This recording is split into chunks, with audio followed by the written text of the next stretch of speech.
A mí me parece que lo más bonito que se le puede decir a una persona, a una comunidad, a un grupo de creyentes, a una comunidad religiosa, a una familia, a un matrimonio, a un párroco y a su parroquia, a un obispo y a su diócesis, son las palabras que hoy, de manera acusatoria, les dirigen los jefes del Sanedrín, el sumo sacerdote, que interroga a los apóstoles. Dice en Hechos 5:27, en aquellos días los apóstoles fueron conducidos a comparecer ante el Sanedrín. Parece que viven perpetuamente la noche de la condena de Jesús. Están ante el Sanedrín, o sea, el pleno de todos los miembros del consejo del templo, de los judíos, y el sumo sacerdote. Y él, el sumo sacerdote, los interroga. Y atención a las palabras que le dice. ¿No os habíamos ordenado formalmente no enseñar en ese nombre? Y aquí viene la acusación que a mí me parece que es la cosa más bonita que se puede decir de familia, de parroquia, de diócesis, de sacerdote, de comunidad religiosa. En cambio, habéis llenado Jerusalén con vuestra enseñanza y queréis hacernos responsables de la sangre de ese hombre. Habéis llenado Jerusalén con vuestra enseñanza. Caramba, pues ya quisiera yo que alguien me dijera, Padre Christopher, ¿ha llenado usted este pedazo de selva con la enseñanza de ese hombre, de ese nombre, el de Jesús de Nazaret, el Hijo del Dios vivo? Imaginaros que te dijeran a ti, es que has llenado la oficina con la enseñanza de ese hombre. Es que has llenado tu comunidad religiosa, tu colegio, tu apostolado, tu dispensario, tu hospital, tu apostolado, el que sea. Como comunidad religiosa es que lo habéis llenado todo de la enseñanza de Jesús de Nazaret, el Hijo del Dios vivo. Dios mío, que le dijeran a un obispo, es que usted ha llenado esta ciudad con el nombre de Jesucristo, con la enseñanza de ese hombre. Y contestan, Pedro y los apóstoles replicaron, hay que obedecer a Dios antes que a los hombres. Y se quedó tan ancho. Es decir, yo tengo la obligación de desobedecerle a usted. Una de las cosas que a mí más rabia me da es el empeño que ponen obispos, sacerdotes, todas estas personas con autoridad, esta especie de pleitesía que tenemos hacia el poder civil, esta pleitesía que tenemos hacia el poder judicial. No, respeto absoluto a los jueces. ¿Pero cómo que respeto absoluto a los jueces? ¿O es que los jueces no se equivocan? ¿O es que los jueces no reciben presiones de todos los lados? Y nosotros no, nosotros 10 metros para atrás y asepsia total. Pues yo, señor, no tengo que obedecerle a usted. Pues no me da la gana de obedecer las leyes de este país. Y muchas veces tendremos que desobedecer. Que nos metan en la cárcel, que nos metan en la cárcel. Pero esta especie de culto que tenemos, de obsesión por parecer más ciudadanos que los ciudadanos, cuando uno ve lo absurdo, lo inicuas que han sido las normas, sobre todo al principio de la pandemia, contra el culto católico, mientras los musulmanes, bien que tenían en Madrid y en el resto de España y otros países bien abiertas sus mezquitas y el gobierno no les decía nada. Y los obispos callados como muertos, y los curas y los párrocos callados como muertos, si lo que teníamos que haber hecho era desobedecer y que nos hubieran arrestado y llevado a la cárcel. Pero aquí se celebra la Santa Misa sin poner en riesgo la vida de nadie. Pero vamos, que las normas fueron 15 kilómetros más allá de lo debido, creo que está bastante claro. Y no digamos las leyes del aborto, las leyes de que no se puede hablar de curar la homosexualidad, las obligaciones que tienen los farmacéuticos de vender píldoras abortivas. No, es que me cierran la farmacia, chico, que te la cierren. ¿Yo qué quieres que te diga? ¿Será eso mejor que te cierren las puertas del reino de los cielos? Pero ¿qué nos hemos querido nosotros que es ser católico? Y luego tenemos un montón de hermanos católicos que están en las cárceles en China, porque desobedecen las leyes y se juntan a los rezos. O sea que los católicos chinos pueden jugarse la vida, pasarse 30 años de cárcel. Hay no sé cuántos sacerdotes y obispos chinos que están en la cárcel por celebrar misa. Y nosotros no vamos a ser capaces de que nos pongan una multa de no sé cuántos euros, porque tampoco nos van a meter en la cárcel 20 años por no haber guardado la distancia social en una iglesia.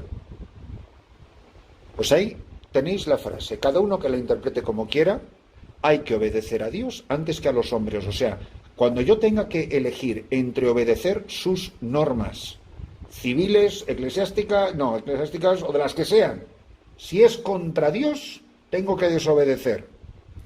El Dios de nuestros padres resucitó a Jesús, a quien vosotros matasteis, colgándolo de un madero. Es que nos habéis acusado de la muerte de ese hombre. Pues San Pedro se lo restriega por la cara. El Dios de nuestros padres resucitó a Jesús, a quien vosotros matasteis colgándolo de un madero. Dios lo ha exaltado con su diestra, haciéndolo jefe y salvador para otorgar a Israel la conversión y el perdón de los pecados. Testigo de esto somos nosotros y el Espíritu Santo que Dios da a los que le obedecen. ¿Quieres recibir al Espíritu Santo? Obedece a Dios. Obedece el mandato divino, obedece el Evangelio, obedece la ley de Dios y recibirás el Espíritu Santo. Dios se lo da a los que le obedecen. Ellos, al oír esto, se consumían de rabia y trataban de matarlos. ¿A cuántos obispos, a cuántos sacerdotes nos están tratando de matar por enseñar en nombre de Jesús de Nazaret?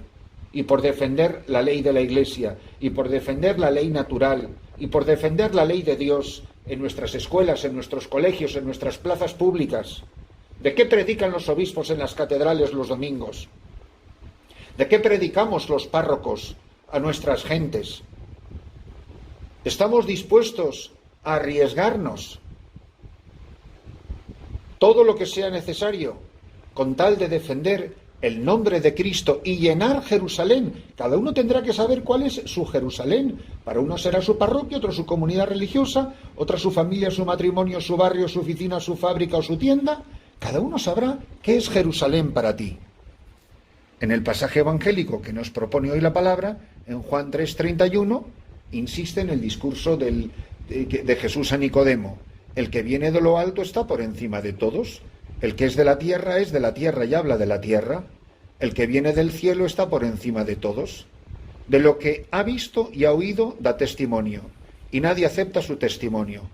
El que acepta su testimonio certifica que Dios es veraz. El que Dios envió habla las palabras de Dios, porque no da el Espíritu con medida. El Padre ama al Hijo, y todo lo ha puesto en su mano. El que cree en el Hijo posee la vida eterna. El que no cree al Hijo no verá la vida, sino que la ira de Dios pesa sobre él.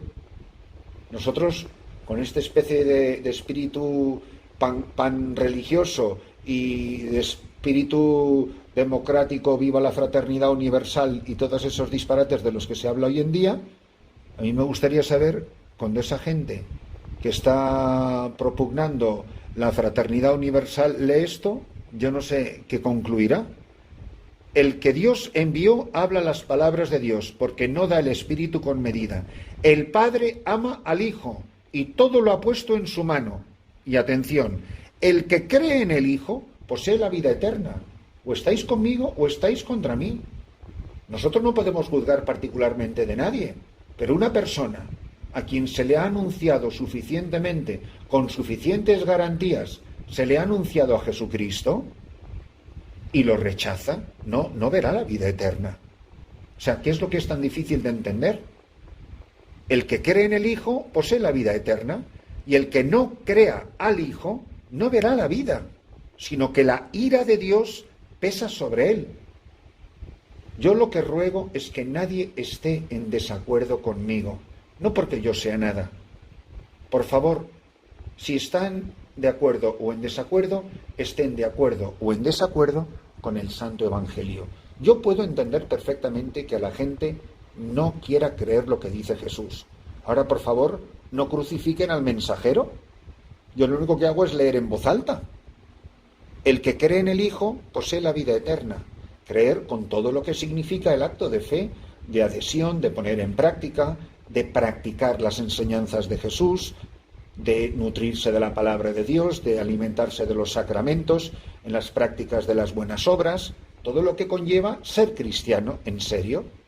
Y el que no cree es el que rechaza a Jesucristo, el que abraza una vida de pecado, quiere vivir una existencia mundana, es el que es de la tierra, habla de la tierra y piensa como la gente de aquí de la tierra.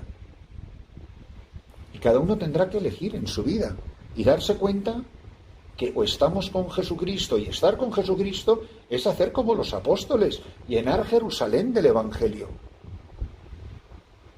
Y el que cree en el Hijo y posee la vida eterna es el que está dispuesto a desobedecer las leyes civiles si se oponen al pensamiento cristiano.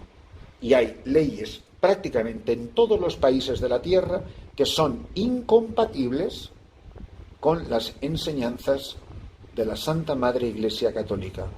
Tú sabrás de qué lado te pones.